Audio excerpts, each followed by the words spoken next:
तो मित्रों आज 11वां दिन है हमारा। और हम सांसों की विधियां भगवान से सीख रहे थे, और उसमें 5वें चैप्टर के अंत में है। 104 नंबर के पेज पर हैं। और उसके बाद 6वां चैप्टर शुरू होगा।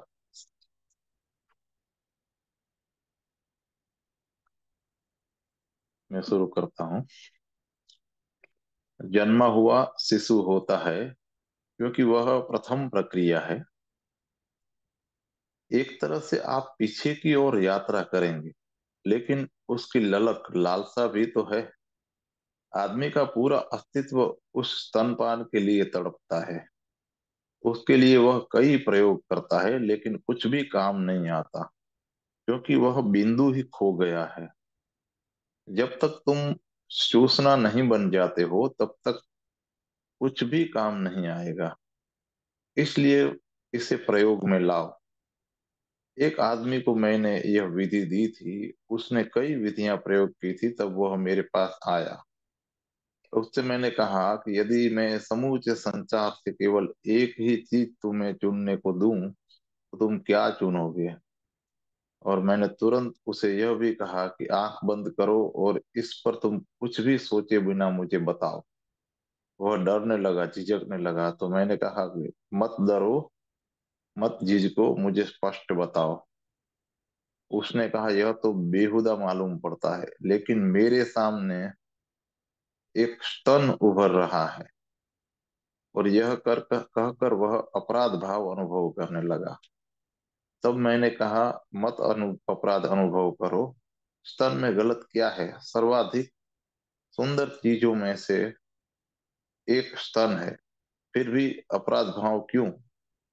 लेकिन उस आदमी ने कहा, यह चीज तो मेरे लिए ग्रस्तता बन गई है। इसलिए अपनी विधि बताने के पहले आप कृपा कर बताएं कि मैं क्यों स्त्रियों के स्तनों में इतना उत्सुक हूँ। जब भी मैं किसी स्त्री को देखता हूँ, पहले उसका स्तन ही मुझे दिखाई देता है। शेष शरीर उतने महत्व का नहीं रहता। और यह बात केवल उसके साथ ही लागू नहीं है, प्रत्येक के साथ, प्रायः प्रत्येक के साथ यह लागू है। और यह बिल्कुल स्वाभाविक है, क्योंकि माँ का स्तन ही जगत के साथ आदमी का पहला परिचय बनता है। यह बुनियादी है। जगत के साथ पहला संपर्क माँ का स्तन बनता है। यही कारण है कि स्तन में इतना आकर्षण है। स्तन इतना सुंदर लगता है, उसमें एक चुंबकीय शक्ति है। वह चुंबकीय शक्ति तुम्हारे अचेतन से आती है। वह पहली चीज है जिसके साथ तुम संपर्क में आए। और यह संपर्क मधुर था, बहुत मधुर। यह सुंदर लगा। इसी ने भोजन दिया, शक्ति दी, प्रेम दिया, सब कुछ दिया। यह संपर्क कोमल, ग्रहणशील और निमंत्रण जैसा था। और यह मनुष्य के मन में सदा वैसा ही बना रहा है। इसलिए मैंने उस व्यक्ति से कहा कि अब मैं तुमको विधि दूंगा। और यही विधि थी जो मैंने उसे दी। किसी भी चीज को चूसो और चूसना बन जाओ। मैंने बताया कि आंखें बंद कर लो और अपनी माँ का स्तन याद करो, या कोई और स्तन जो तुम्हें पसंद हो। कल्पना करो और ऐसे चूसना शुरू करो कि यह असली स्तन है। शुरू करो। उसने चूसना शुरू किया। 3 दिन के अंदर ही वह इतनी तेजी से पागलपन के साथ चूसने लगा, और वह इसके साथ इतना मंत्रबद्ध सा हो गया कि उसने एक दिन आकर मुझसे कहा कि यह तो समस्या बन गई है। सारा दिन मैं चूसता ही रहता हूँ, और यह इतना सुंदर है, और इसमें ऐसी गहरी शांति पैदा होती है। और 3 महीने के अंदर उसका चोषण एक मौन मुद्रा बन गया। तुम होठों से समझ नहीं सकते कि वह कुछ कह रहा है, लेकिन अंदर में चूसना जारी था। सारा समय वह चूसता रहा। यह जप बन गया। 3 महीने बाद उसने मुझे कहा कि कुछ अनूठा मेरे साथ घटित हो रहा है। निरंतर कुछ मीठा द्रव सिर से मेरी जीभ में बरस रहा है, और यह इतना मीठा और शक्तिदायक है कि मुझे किसी और भोजन की जरूरत नहीं है। मेरी भूख समाप्त हो गई है और भोजन मात्र औपचारिक रह गया है।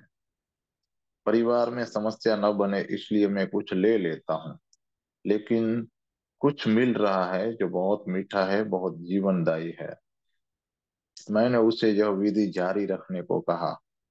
3 महीने और वह एक दिन नाचता हुआ पागल सा मेरे पास आया, और वह बोला, सूचना तो चला गया, लेकिन अब मैं दूसरा ही आदमी हूँ। अब मैं वही नहीं हूँ जो आपके पास आया था। मेरे लिए कोई द्वार खुल गया है, कोई टूट गया है, कुछ टूट गया है, और कोई आकांक्षा अब शेष नहीं रही। अब मैं कुछ भी नहीं चाहता, न परमात्मा न मोक्ष। अब जो है जैसा है ठीक है, मैं उसे स्वीकारता हूँ और आनंदित हूँ। इसे प्रयोग में लाओ, किसी चीज को चूसो और चूसना बन जाओ। यह बहुतों के लिए उपयोगी होगा, क्योंकि यह इतना आधारभूत है। आज इतना ही। 5वां चैप्टर यहीं पे पूरा होता है। हम छठे चैप्टर में आ रहे हैं, और उसका नाम है स्वप्न का अतिक्रमण कैसे हो। प्रश्न इस प्रकार से है, स्वप्न देखते हुए बोधपूर्ण कैसे हुआ जाए। 2, प्रश्न, प्रयत्न क्यों करें अगर हम नाटक के पात्र भर हैं। अब हम प्रश्न की ओर आगे बढ़ते हैं। पेज नंबर 109 है। एक मित्र ने पूछा है कि क्या आप समझाने की कृपा करेंगे कि स्वप्न देखते हुए बोधपूर्ण होने के अन्य उपाय हैं क्या। यह प्रश्न उसके लिए महत्वपूर्ण है जो ध्यान में उत्सुक हैं, क्योंकि सच्चाई यह है कि स्वप्न देखने की प्रक्रिया का अतिक्रमण ही ध्यान है। तुम सतत सपना देखते हो, रात में ही नहीं, पूरा दिन भी सपना देखते हो। यह समझने की पहली बात है कि जागते हुए भी तुम सपना देखते हो। दिन के किसी समय आंख बंद करो, शरीर को थोड़ा शिथिल करो, और पाओगे कि सपना चल रहा था। वह कभी बंद नहीं होता है। हमारे दैनंदिन कामकाज के चलते वह सिर्फ दबा रहता है। यह दिन के तारों जैसा है। रात में तुम तारों को देखते हो, दिन में उन्हें नहीं देखते, लेकिन तारे सदा होते हैं। दिन में तुम सूर्य की रोशनी में बस छिप जाते हैं। दिन दिन में ये सूर्य की रोशनी में बस छिप जाते हैं। एक सेकंड, किसी मित्र का। हाँ ठीक, बंद हो गया।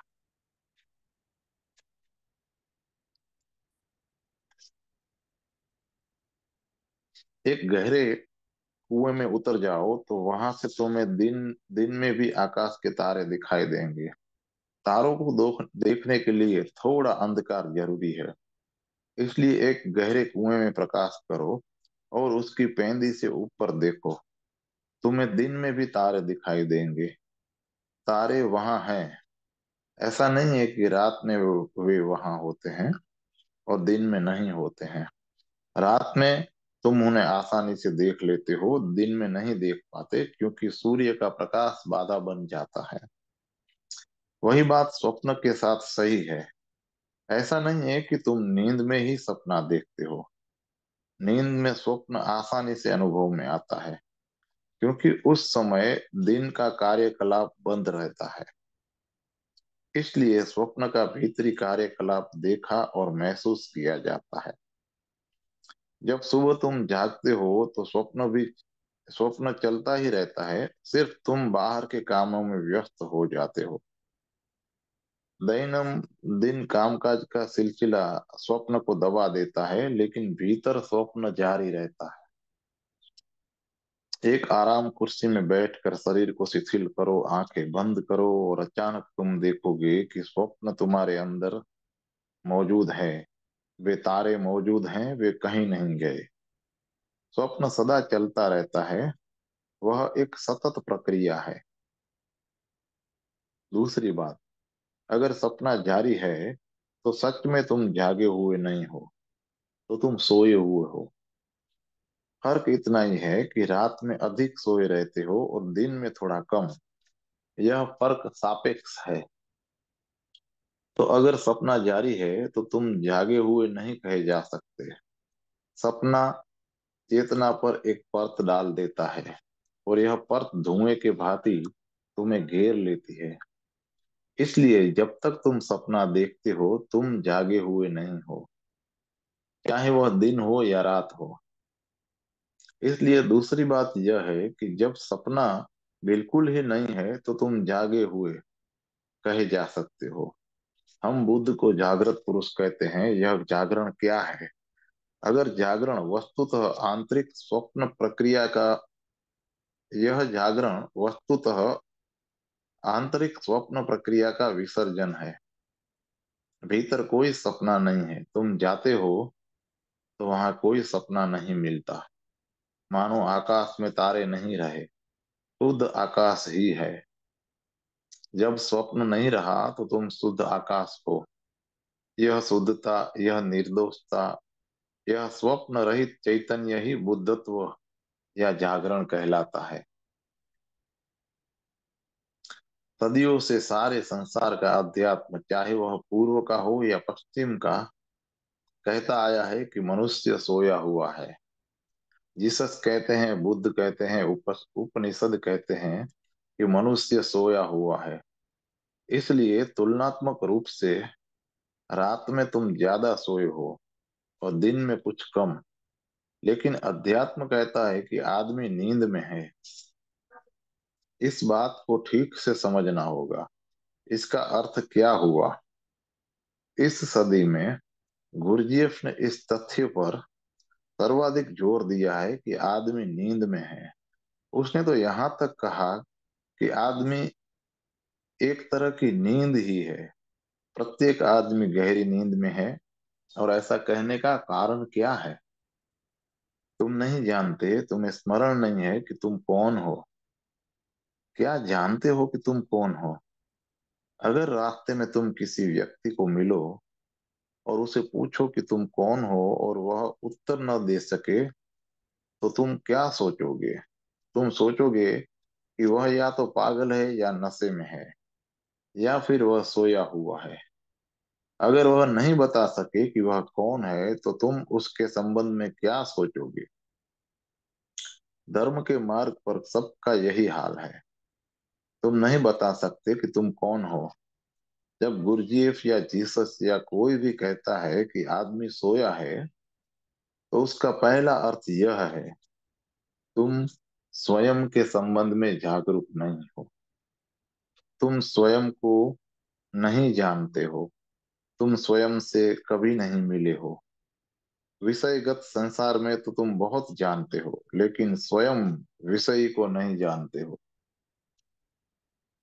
तुम्हारे मन का हाल यह है कि मानो तुम फिल्म देखने गए हो। पर्दे पर फिल्म चल रही है और तुम उसे देखने में ऐसे तल्लीन हो कि तुम्हें फिल्म और कहानी के अतिरिक्त सब कुछ भूल जाता है। जब उस समय अगर कोई पूछ दे कि तुम कौन हो, तो तुम कुछ न कह सकोगे। स्वप्न भी फिल्म जैसा है, ठीक फिल्म जैसा। मन संसार को प्रतिबिंबित करता है। मन के दर्पण में संसार प्रतिबिंबित होता है। वही स्वप्न है। और तुम उसमें इस कदर डूबे हो, उसके साथ इस हद तक एकात्म हो गए हो कि बिल्कुल भूल गए हो कि मैं कौन हूँ। सोए होने के सोए होने का यही अर्थ है कि स्वप्न देखने वाला स्वप्न में खो जाए। स्वयं को छोड़कर तुम सब कुछ देखते हो। स्वयं को छोड़कर सब कुछ महसूस करते हो। स्वयं को छोड़कर सब कुछ जानते हो। यह आत्म अज्ञान ही नींद है।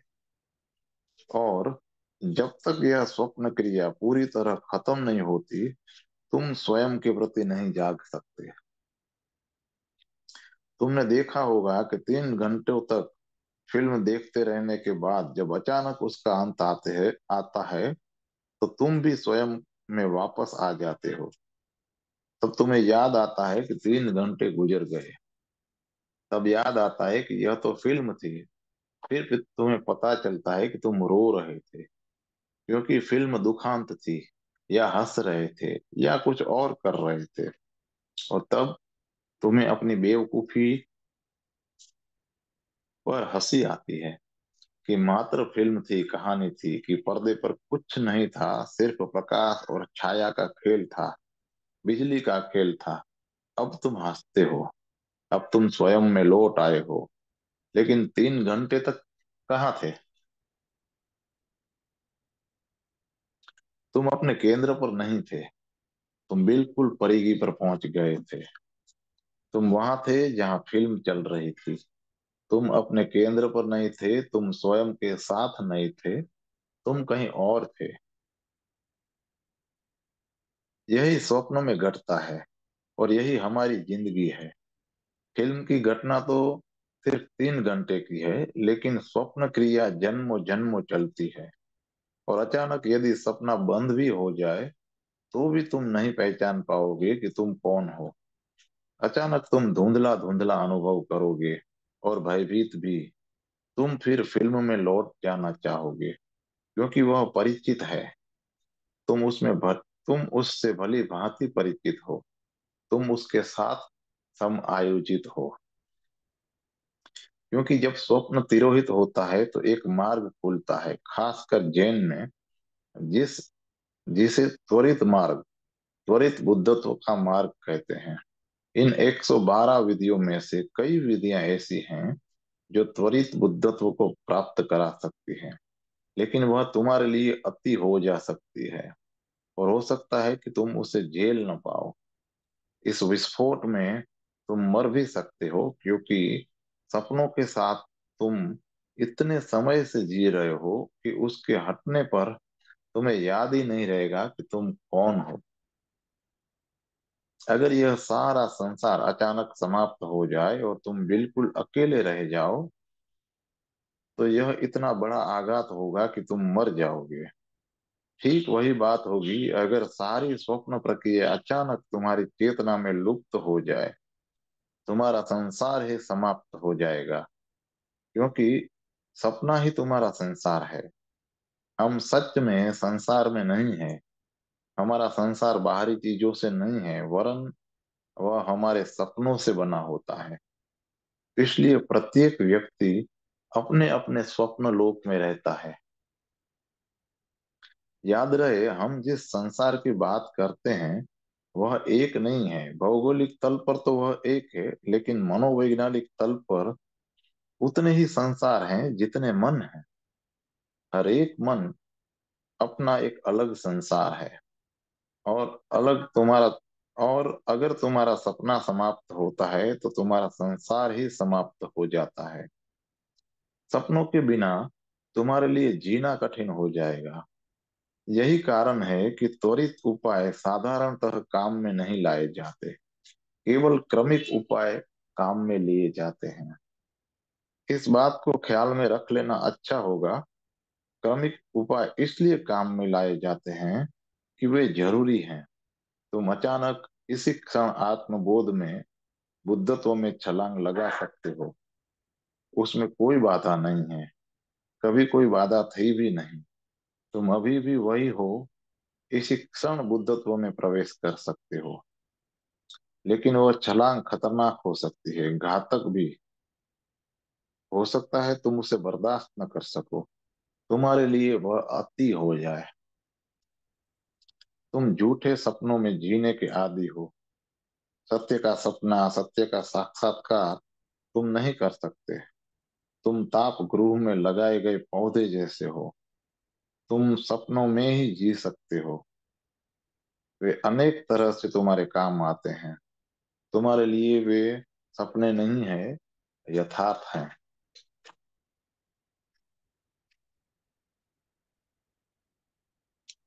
इसलिए क्रमिक उपाय ही उपयोगी हैं।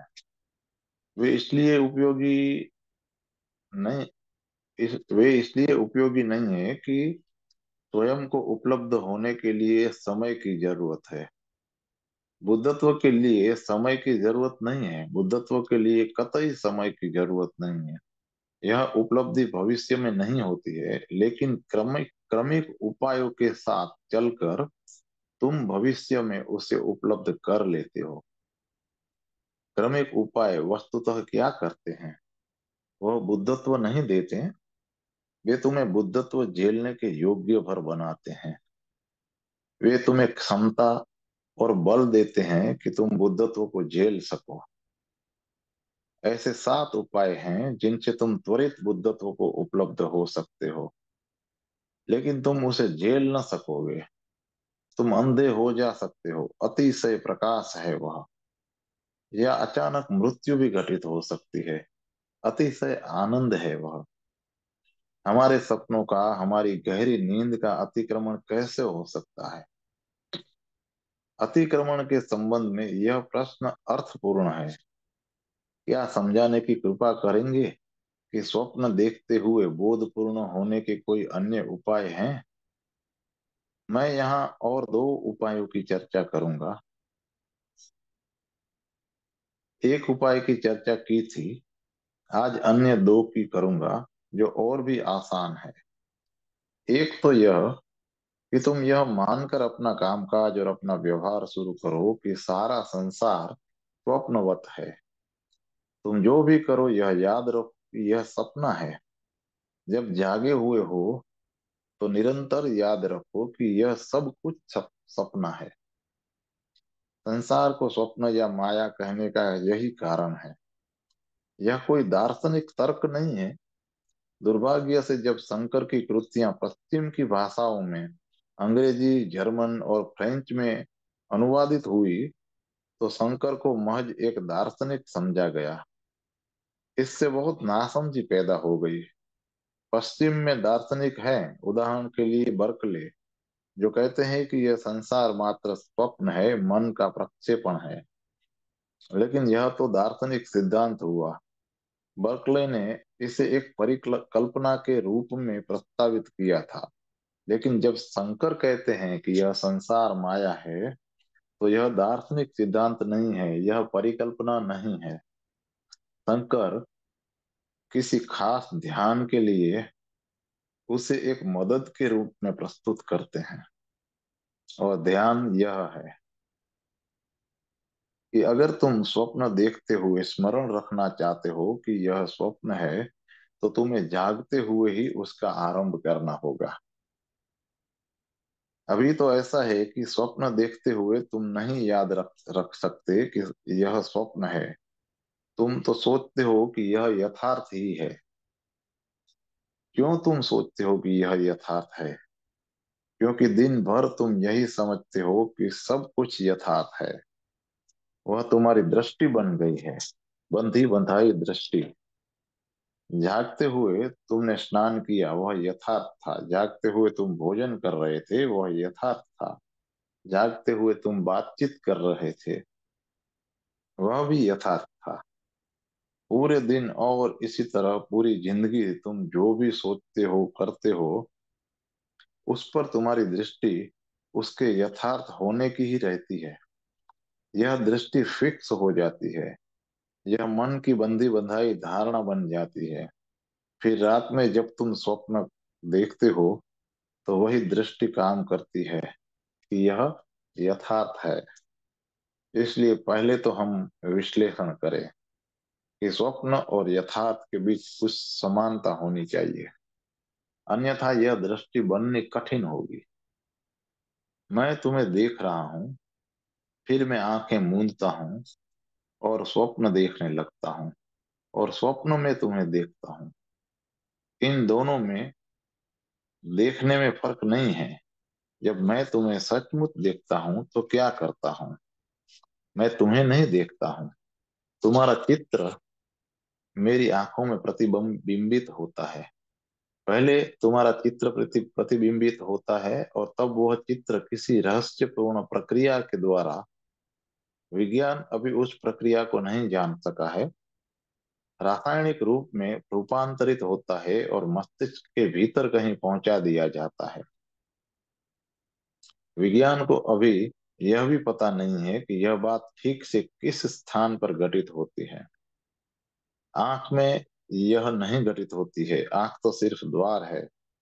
मैं तुम्हें सीधे आंख से नहीं देखता हूँ, आंख के माध्यम से देखता हूँ।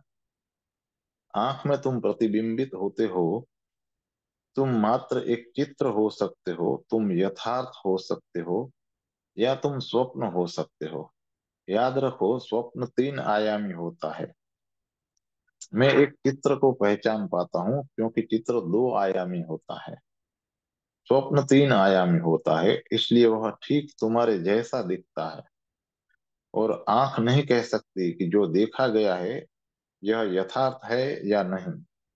निर्णय लेने का कोई उपाय नहीं है क्योंकि आंख निर्णायक नहीं है। फिर चित्र रासायनिक तरंगों से रूपांतरित होता है, वे विद्युतिक तरंगे हैं जो कहीं मस्तिष्क में पहुंचती हैं। यह अभी भी अज्ञात ही है कि वह बिंदु कहाँ है जहां आंखें दर्शन के धरातल से संपर्क करती हैं। सिर्फ तरंगे मेरे पास पहुंचती हैं और फिर उनका कोड खोला जाता है, छिपा अर्थ निकाला जाता है।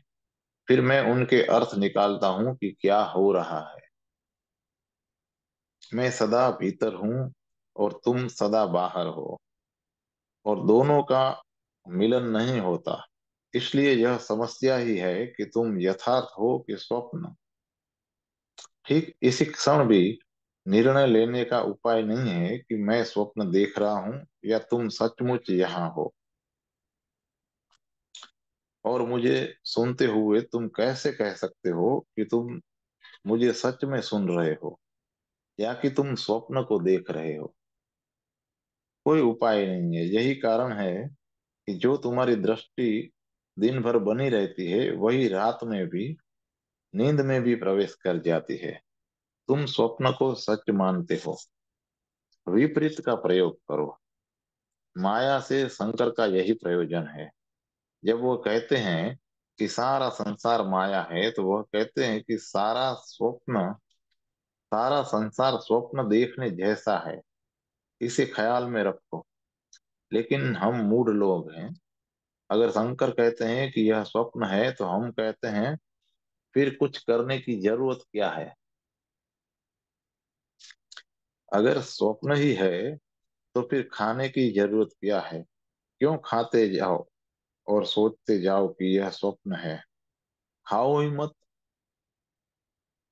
लेकिन तब यह भी याद रखना चाहिए कि जब भूख लगती है तो वह भी तो स्वप्न ही है। या जब तुम समझते हो कि तुमने बहुत खा लिया तो वह भी सपना ही है। याद रखो, शंकर तुम्हें स्वप्न को बदलने को नहीं कह रहे हैं, क्योंकि स्वप्न को बदलने का प्रयत्न फिर इस झूठे विश्वास पर खड़ा होगा कि यह यथार्थ है। अन्यथा कुछ बदलने की क्या जरूरत है? शंकर सिर्फ यह कह रहे हैं कि जो भी है वह सपना है। इसे याद रखो और उसे बदलने की कोशिश मत करो। सतत यह 3 सप्ताह याद रखो कि जो भी तुम करते हो वह स्वप्न है। शुरू में यह बहुत कठिन होगा। तुम बार बार मन के पुराने ढांचों में पड़ोगे।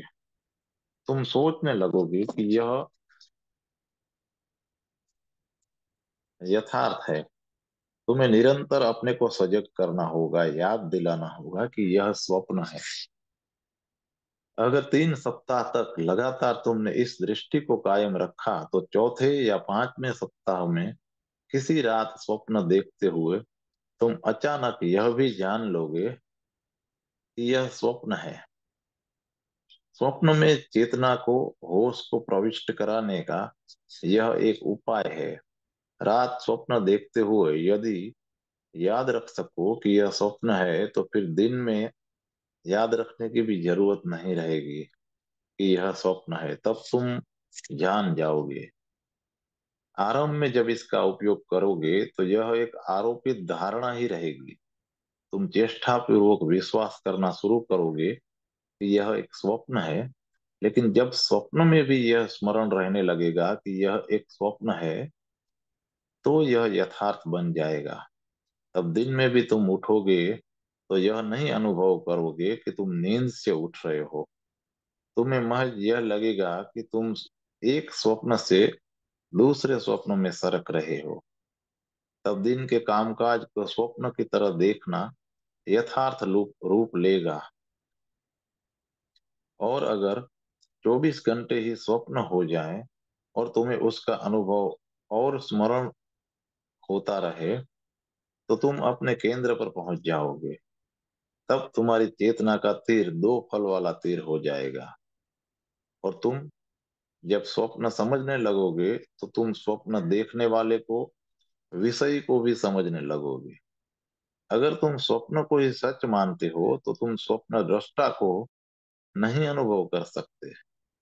जब फिल्म यथार्थ हो गई तो तुम अपने को भूल जाते हो। जब फिल्म बंद होती है तो तुम फिर समझने लगते हो कि यह यथार्थ नहीं थी। तब तुम्हारा स्वयं का यथार्थ आविर्भूत होता है, प्रकट होता है। तुम स्वयं को तब अनुभव कर सकते हो। यह एक तरीका हुआ। यह भारत का सबसे पुराना तरीका है। यही कारण है कि हमने इस बात पर जोर दिया है कि संसार मिथ्या है। यह बात हम किसी दार्शनिक अर्थ में नहीं करते हैं। हम यह नहीं कहते हैं कि यह घर मिथ्या है और और यह कि तुम इसकी दीवार से निकल सकते हो, उस अर्थ में नहीं। जब हम कहते हैं कि यह घर मिथ्या है, तो यह एक युक्ति भर है। यह घर के खिलाफ कोई दलील नहीं है। तो बर्कले ने कहा कि यह पूरा संसार मात्र स्वप्न है। एक सुबह वह अपने मित्र डॉक्टर जॉनसन के साथ घूम रहा था। डॉक्टर जॉनसन कठोर यथार्थवादी थे। तो बर्कले ने उनसे कहा, तुमने मेरे सिद्धांत के बारे में सुना होगा। मैं समझता हूँ कि समूचा संसार मिथ्या है। कोई नहीं सिद्ध कर सकता कि यह यथार्थ है। और यह सिद्ध करने का भार उन पर है जो इसे सच बताते हैं। और मैं कहता हूँ कि यह स्वप्न की तरह असत्य है। जॉनसन दार्शनिक नहीं था, लेकिन उसका दिमाग गहन रूप से तर्कनिष्ठ था। वे दोनों यूं ही सुनसान गली से गुजर रहे थे। जॉनसन ने एक पत्थर का टुकड़ा उठाया और बर्कले के पैर पर दे मारा। खून निकल आया और बर्कले चीख उठा। जॉनसन ने पूछा कि चीखते क्यों हो? अगर पत्थर एक सपना है, तुम कहो कुछ भी, लेकिन तुम पत्थर के यथार्थ को मानते हो। तुम कहते हो कुछ और तुम्हारा व्यवहार कुछ और है। ठीक उसके विपरीत है। अगर तुम्हारा घर मात्र सपना हो, तो तुम वापस कहाँ जा रहे हो? सुबह की सैर के बाद कहाँ लौट रहे हो? और अगर तुम्हारी पत्नी भी स्वप्न ही है, तो फिर उससे मिलना क्या? यथार्थवादियों ने सदा इसी तरह का तर्क दिया है, लेकिन वे शंकर के साथ इस तर्क को नहीं चला सकते, क्योंकि शंकर का कोई दार्शनिक मत नहीं है। वह यहाँ सत्य के संबंध में कुछ नहीं कह रहे हैं। वह यहाँ जगत के बारे में भी नहीं कह रहे हैं। यह तो तुम्हारे मन को बदलने की उनकी एक युक्ति है। तुम्हारी बंदी दृष्टि को बदलने का उनका एक उपाय है, ताकि तुम संसार को सर्वथा भिन्न ढंग से देख सको। भारतीय चिंतन के लिए यह सदा ही एक समस्या रही है, क्योंकि उसके लिए सब कुछ ध्यान की युक्ति है। यह सत्य है या नहीं, इसमें रस नहीं है। हम तो मनुष्य को बदलने के लिए उसकी उपयोगिता की फिक्र करते हैं। और पश्चिमी चित्त के लिए यह चीज बिल्कुल भिन्न है। जब पश्चिम के लोग कोई सिद्धांत प्रस्तावित करते हैं, तो वो इस बात की चिंता करते हैं कि यह सच है अथवा नहीं। इसे तर्क से सिद्ध किया जा सकता है या नहीं।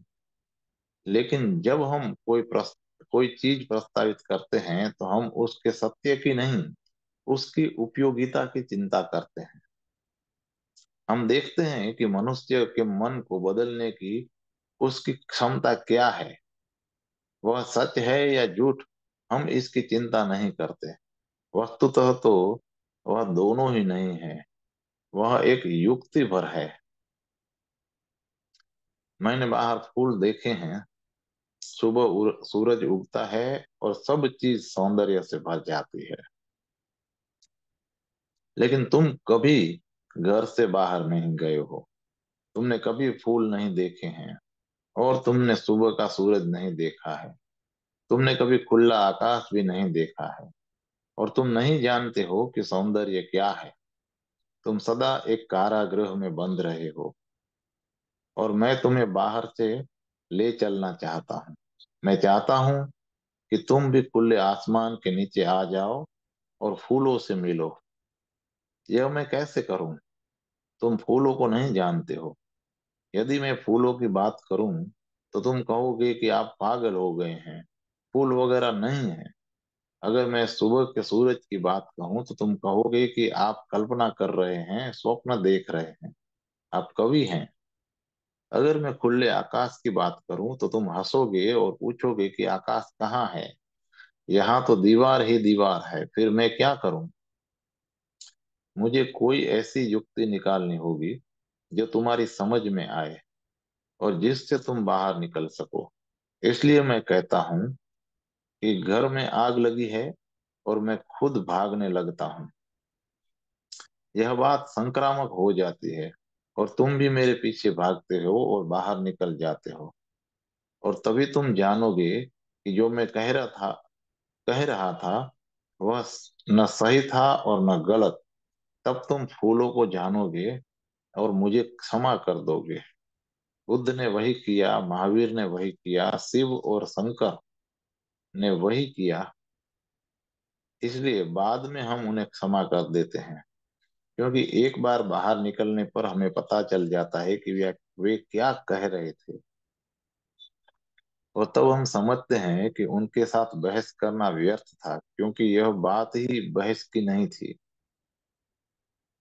आगे कहीं नहीं थी। लेकिन हम आग कहीं भी नहीं थी, लेकिन हम आग की भाषा समझते हैं। फूल थे लेकिन हम फूलों की भाषा नहीं समझ सकते थे। हमारे लिए वह प्रतीक अर्थहीन थे। तो यह एक तरीका है। फिर दूसरा तरीका है जो दूसरे ध्रुव पर है। एक ही चीज का एक ध्रुव पहला तरीका है और दूसरा ध्रुव दूसरा तरीका है। पहला तो यह कि संसार की हर चीज को स्वप्न की तरह समझा जाए, याद किया जाए। दूसरे में संसार के विषय में कुछ नहीं सोचना है, केवल याद रखना है कि मैं हूँ। गुरुजीएफ दूसरे उपाय उपाय को प्रयोग में लाए थे। यह उपाय सूफी परंपरा का है, इस्लाम का है। उन्होंने इस विधि पर गहराई से प्रयोग किए। तुम जो भी करो उसमें सदा याद रखो कि मैं हूँ। तुम पानी पीते हो, तुम भोजन करते हो, सब में सदा याद रखो कि मैं हूँ। खाते जाओ और याद रखो कि मैं हूँ, इसे भूलो मत। यह स्मरण कठिन होगा। तुम सोचते हो कि मैं जानता हूँ कि मैं हूँ, इसे याद रखने की जरूरत क्या है? लेकिन सच यह है कि तुम्हें नहीं याद है कि तुम हो। यह विधि बहुत संभावनाओं से भरी है। जब चल रहे हो तो याद रखो कि मैं हूँ। चलना जारी रहे, चलते रहो, लेकिन निरंतर अपने आत्मस्मरण से जुड़े रहो कि मैं हूँ, मैं हूँ। इसे भूलो मत। तुम अभी मुझे सुन रहे हो, यही प्रयोग भी करो। तुम मुझे सुनते हो, उसमें बहुत डूबो मत, उससे तादात्म्य मत करो। जो भी मैं कहता हूँ उसे सुनने के साथ अपने को याद रखो, भूलो मत। सुनना रहे, शब्द रहे, कोई बोल रहा है और तुम हो, यानी यह स्मरण में रहे कि मैं हूँ, मैं हूँ। इस मैं हूँ को बोध का स्थायी अंग बन जाने दो। यह बहुत कठिन है, पूरे 1 मिनट के लिए भी तुम लगातार स्मरण नहीं रख सकते। पर एक प्रयोग करो। अपने सामने एक घड़ी रख लो और सेकंड की सुई को देखना शुरू करो। 1 सेकंड, 2 सेकंड, 3 सेकंड, उसे देखते जाओ। दो काम एक साथ करो। सेकंड बताने वाली सुई को देखो और निरंतर स्मरण करो कि मैं हूँ, मैं हूँ। प्रत्येक सेकंड के साथ स्मरण रखो कि मैं हूँ। 5 या 6 सेकंड के अंदर तुम देखोगे कि तुम भूल बैठे। अचानक तुम्हें याद आएगा कि कई सेकंड गुजर गए हैं और नहीं स्मरण किया कि मैं हूँ। पूरे 1 मिनट भी स्मरण रखना एक चमत्कार है। और अगर तुम 1 मिनट तक याद रख सकते हो तो फिर यह विधि तुम्हारी है। तब इसका प्रयोग करो। इसके द्वारा तुम स्वप्नों का अतिक्रमण कर जाओगे और जानोगे कि सपने सपने हैं। दोस्तों, समय हो गया है। आज यहीं पर विराम करते हैं। कल 12वां दिन होगा।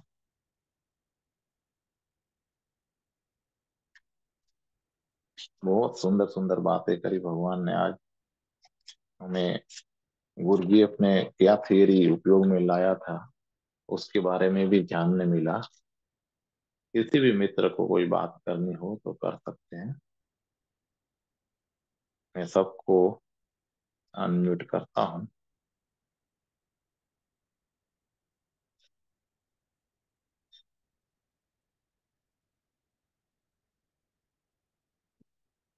अच्छा, नीरज भाई को, नीरज भाई ही बचे हैं तो उन्हीं को अनम्यूट कर। आप सुन रहे हैं भगवान मुझे?